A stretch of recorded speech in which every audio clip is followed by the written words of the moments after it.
ராமநாதபுரம் மாவட்டம் ராமேஸ்வரத்தில் உரிய அனுமதியின்றி சட்டவிரோதமாக இருசக்கர வாகனங்களை வாடகைக்கு விடுவதை தடை செய்ய கோரி ஆட்டோ ஓட்டுநர்கள் மாவட்ட ஆட்சியர் அலுவலகத்தில் புகார் அளித்தனர்.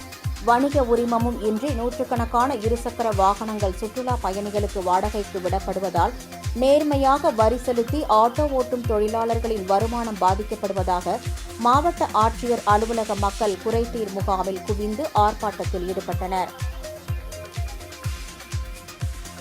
ராமேஸ்வரத்தில் அனுமதி இல்லாமல், அரசு அனுமதி இல்லாமல், எந்த விதமான உத்தரவும் இல்லாமல் பைக்கு வாடகைக்கு விடுற தொழிலுங்கிறத சில பணம் படைத்தவர்கள், சுயநலவாதிகள் அவங்க நடத்துறாங்க. கிட்டத்தட்ட 500க்கும் மேற்பட்ட இருசக்கர வாகனங்களை வாடகைக்கு விடுறாங்க சுற்றுலா பயணிகளுக்கு.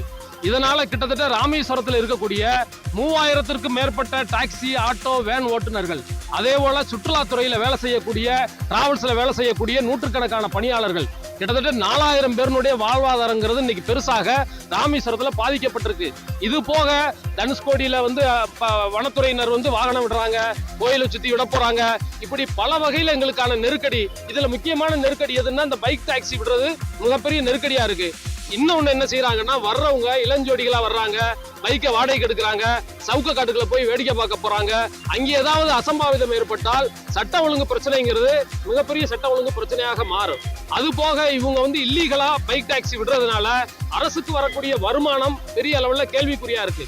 இது சம்பந்தமாக கிட்டத்தட்ட 2-3 வருடங்களாக மாவட்ட ஆட்சியர்கிட்ட, அதே போல அங்க இருக்கக்கூடிய உள்ளூர் அதிகாரிகள்கிட்ட நாங்க தொடர்ச்சியாக வலியுறுத்துறோம். ஆனா அவங்க கண்டுக்கிறதே கிடையாது. அவங்க பணம் படைச்சவங்க என்ன செஞ்சுறாங்கன்னா, எங்கெங்கே அதிகாரிகள் இருக்காங்களோ எல்லாருக்கும் பணம் கொடுத்துறாங்க. பணம் கொடுத்து நடவடிக்கை எடுக்காம தடுத்துறாங்க. இப்ப என்ன நடக்க போகுது அப்படின்னு சொன்னா, இன்னைக்கு நாங்க மனு கொடுத்திருக்கோம். மாவட்ட ஆட்சியர் தலையிட்டு அந்த வண்டிகளை பறிமுதல் செய்யணும், அவர்கள் மீது நடவடிக்கை எடுக்கணும். அப்படி எடுக்கலைன்னு சொன்னா மிகப்பெரிய சட்ட ஒழுங்கு பிரச்சனைங்கிறது ராமேஸ்வரத்தில் ஏற்படுவதற்கான வாய்ப்புங்கிறது இருக்கு. அதை தயவு செய்து மாவட்ட நிர்வாகம் உருவாகக்கூடாது. ஏன்னா இப்பயே நாங்க காவல்துறை நடவடிக்கை எடுக்கலைன்னா நாங்களே மறிக்கிற அந்த பைக்குகளை சிறைப்பிடிக்கிற போராட்டங்களை நாங்கள் நடத்த வேண்டியது வரும். எனவே இந்த சட்ட ஒழுங்கு பிரச்சனைக்கு மாவட்ட ஆட்சியரும் மாவட்ட காவல்துறை கண்காணிப்பாளரும் தான் இதற்கு பொறுப்பேற்கணுங்கிறத நாங்கள் கேட்டுக்கிறோம். ராமேஸ்வரத்தில் இருக்கக்கூடிய அனைத்து ஆட்டோ சங்கங்களும் இங்கே வந்திருக்கிறோங்கிறத பொதுமக்களுக்கு தெரிவித்துக்கிறோம்.